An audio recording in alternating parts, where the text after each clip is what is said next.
Wait. Thank you for that introduction. I didn't invent it by myself. It was with a lot of people, and it didn't solve all the problems of climate change, as we will be discussing. But yes. All right. So perhaps let's first get the basics right so that there are different people here. What exactly is climate-smart agriculture? That is a very good question.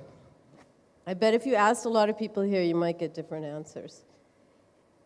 Okay, so what I'm going to say is what I think it is, based on my experience working on climate-smart agriculture when it was first being developed in the FAO context. So first and foremost, it was an argument. It was a big argument to the climate change people saying, look, you got to think of agriculture as something more than just food supply. It's not just an issue that climate change is going to make the food supply difficult. Agriculture is the basis of livelihoods of a lot of poor people, and if you want to get people out of poverty, you got to deal with that. Not only that, quit talking about adaptation and mitigation separately, and not including agriculture anyway. Put it all together. You got to deal with the fact that you got livelihoods, you want to get people out of poverty, have food security. They'll need to adapt, and they can mitigate. So think of all three together, because it doesn't make any sense, and this is really true. I went one day to a meeting where there was an adaptation group talking about agriculture, and then the mitigation group, same people, same farmers, two different plans. It didn't make any sense. Okay. So what exactly you're saying, it is a combination of adaptation and mitigation. No. How exactly it is different from sustainable agriculture? Concept No, wait. talking. It's not just adaptation and mitigation. It is, okay, first, that's just an argument to the climate change people. To the ag people, it's saying, hey, you guys, climate change is here and going to stay, and you have to deal with it. And finally get serious about some of the sustainable ag issues. So climate-smart agriculture was specifically focused on the climate change adaptation mitigation issues, also the policy issues, the financing issues, the insurance issues. There's a lot of specificities to climate change, but it's about sustainable ag, which is why it's also controversial, because sustainable ag is really controversial. People don't really agree on what is sustainable ag. Now, lots of us have been dealing with good agriculture practices. Is climate-smart agriculture different from good agriculture practices, or is it just rebranding? Good. It's much bigger. I think the thing about climate-smart agriculture is there's so much focus on good agricultural practice and technologies. So here, what is this session called? Is climate-smart agriculture, is it business as usual? And I was listening this morning, and also I've been reading all these climate-smart ag papers lately just because I was terrified about this session. And the thing that I think is really different about it, I forgot, is that it isn't just focusing on the practices or the technology. One of the business as usuals that we get a lot in agriculture, and it's still there, and you still see it a lot with adaptation, is we're going to develop the technology, we're going to deliver it, they adopt it, they increase productivity, and everybody's home free. And climate-smart agriculture really was like, look, the technologies have to be designed, or actually, just to cut to the chase, the big deal about climate-smart agriculture is you need the institutions, the policies, and the financing. You need them for anything, I know, but people have been saying that for years, but have you seen much of a change on the institutional front versus the technology front in terms of... But do you expect much changes in institutions and policies through climate-smart agriculture? Yes. And you don't see them happening in sustainable agriculture? Okay. In sustainable, there's some crossover between the two, but did climate-smart agriculture promote something that was not being promoted before? Yeah, I would say it did. I would say it did, you guys, because particularly if you look at the early stuff about it, there was a big emphasis on barriers to adoption, because so much of the work on agriculture development, okay, forget about climate change, maybe adaptation, is here's the technology, here's the drought-resistant seed, or here's the soil technology, whatever, without really thinking about the people in a specific place. They don't adopt those technologies for a lot of reasons which are institutionally related. And that climate-smart agriculture was a big focus on that. And I think it still stands out for that reason. Yeah, but And we still need it. in a paper that you wrote jointly with your friend Bruce Campbell in 2014, My bud. in Current Opinions in Environment Sustainability, you put on record all cases of climate-smart agriculture invariably turn out to be cases of sustainable intensification. So if climate-smart agriculture, all cases are sustainable agriculture intensification, why do we need this phrase? Define sustainable intensification. Well, you define it. You wrote that paper. You're asking the I didn't question. define You're it. asking the question. You wrote that paper. I think if you define sustainable intensification as climate-smart agriculture, you would have it. They would be the same. So you really think it's different? No, it is different. Okay, come on. I mean, I would maybe write some things differently now than then. But the thing also in the climate-smart agriculture was resource use efficiency, including focusing on the role of ecosystem services in enhancing resource use efficiency, is a big deal.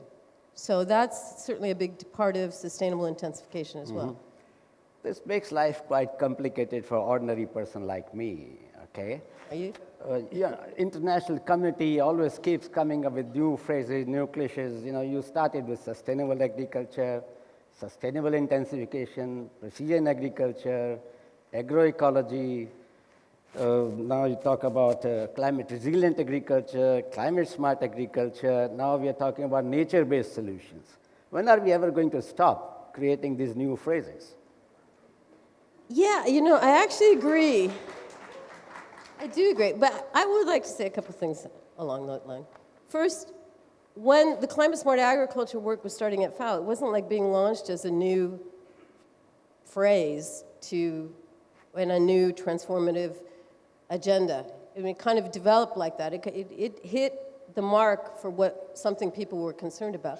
But it is true, like how much does it really make sense to have all these different approaches? But, you know, because people keep wanting something new and better, so then the next year you have to come up with, oh, well, it can't be climate-smart agriculture, that's kind of old, now we need something new. Even though a lot of times what you're talking about is But overall, my impression is we have more concepts, more such phrases than the number of farmers that are going to benefit. That I don't know. Okay, let's move on. Based on what? Based on what? Why would you say that? Well, because I keep hearing new phrases every day, you know. I know, but I mean, it could be like with climate-smart agriculture, did it really stimulate like the number of poor farmers that got assistance, yes or no? Do we know? Yeah. But if you go back, we did some analytics on this. If you go back Google trend analysis, what we find, only 5% of the research community search for climate-smart agriculture or use this. 95% people still prefer sustainable agriculture. How do we see this? What's the future of this climate-smart agriculture? I don't know. I mean, does that matter? That 5% of the research community doesn't search for climate-smart agriculture. How important is that?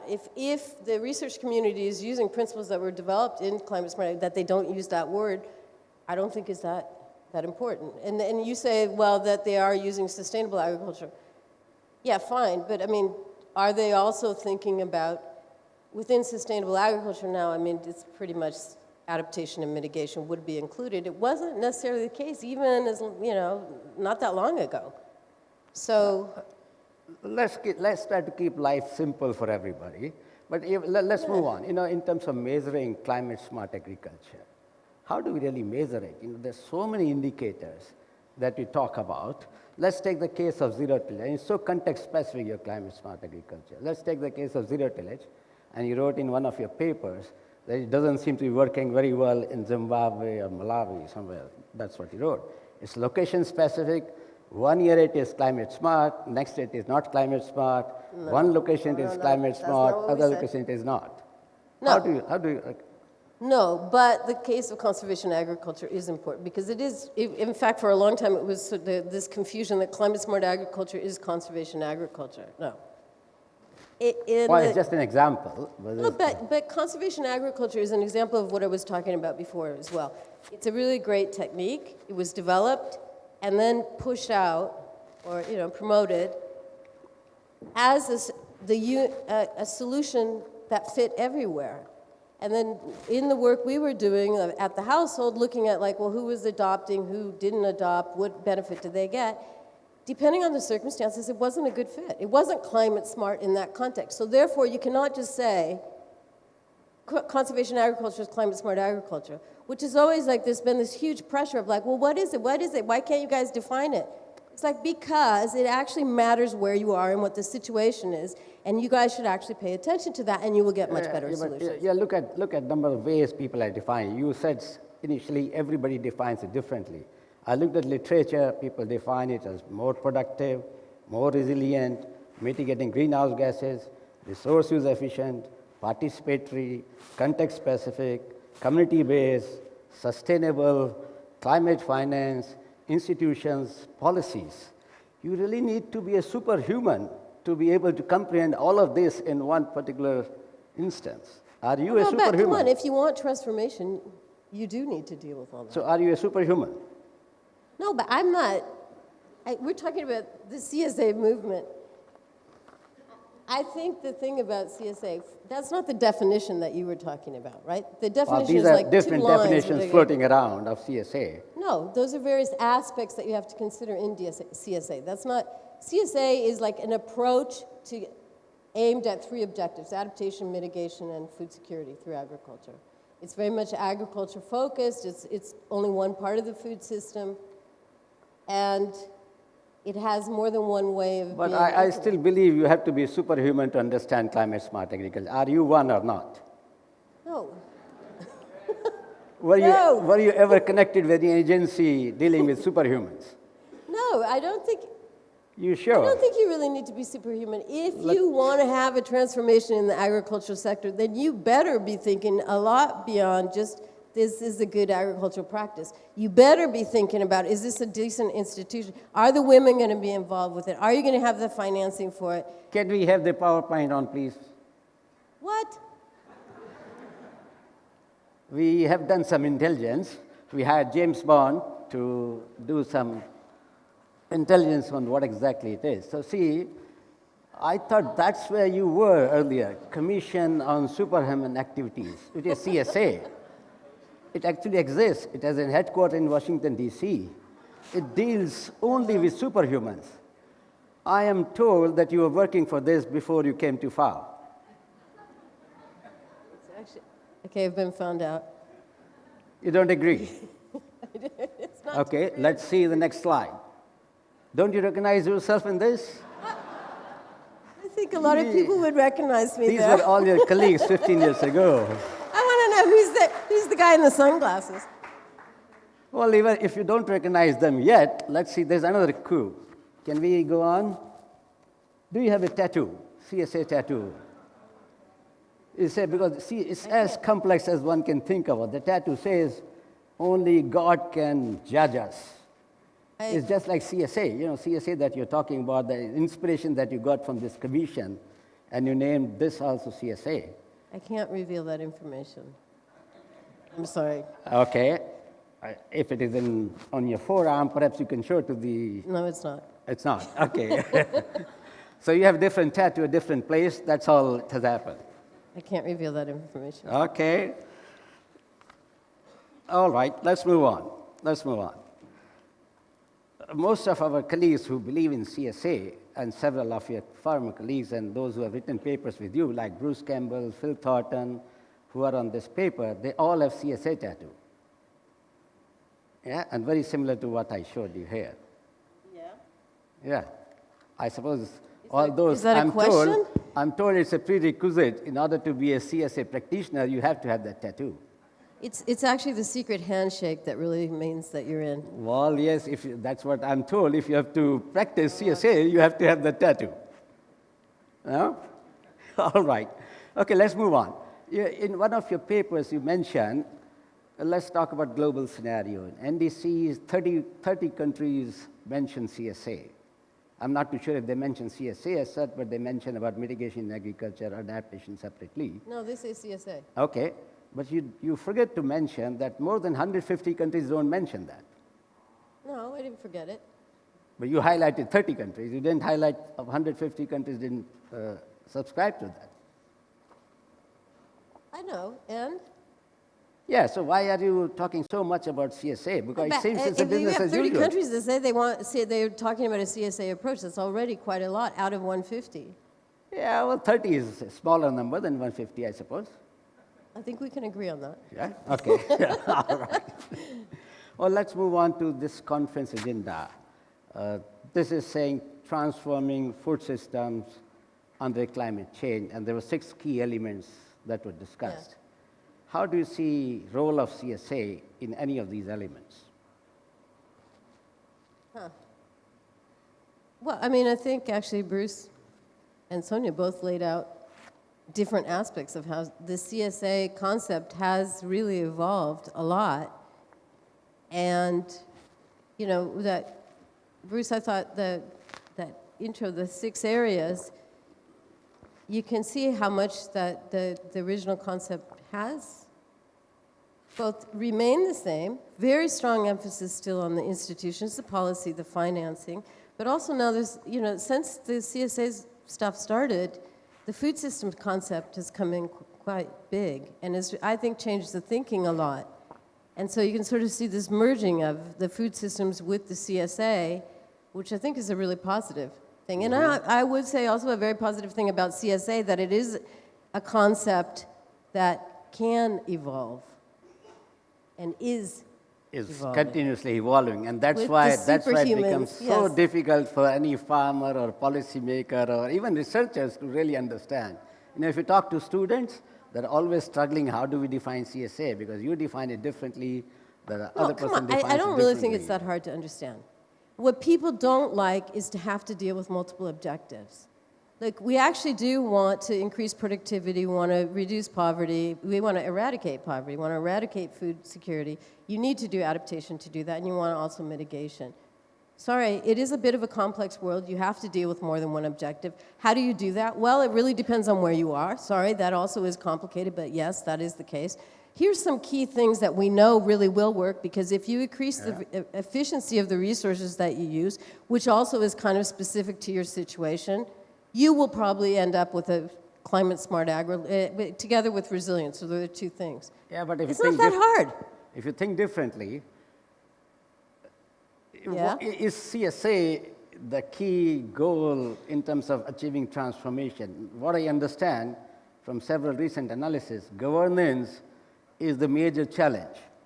And CSA doesn't figure, or even agriculture technologies don't really figure much. If we can improve governance of our natural resources, lots of things can happen. Is that also CSA? Is governance part of Let me CSA? just finish. Another aspect, you said poverty alleviation. Everybody agrees about it.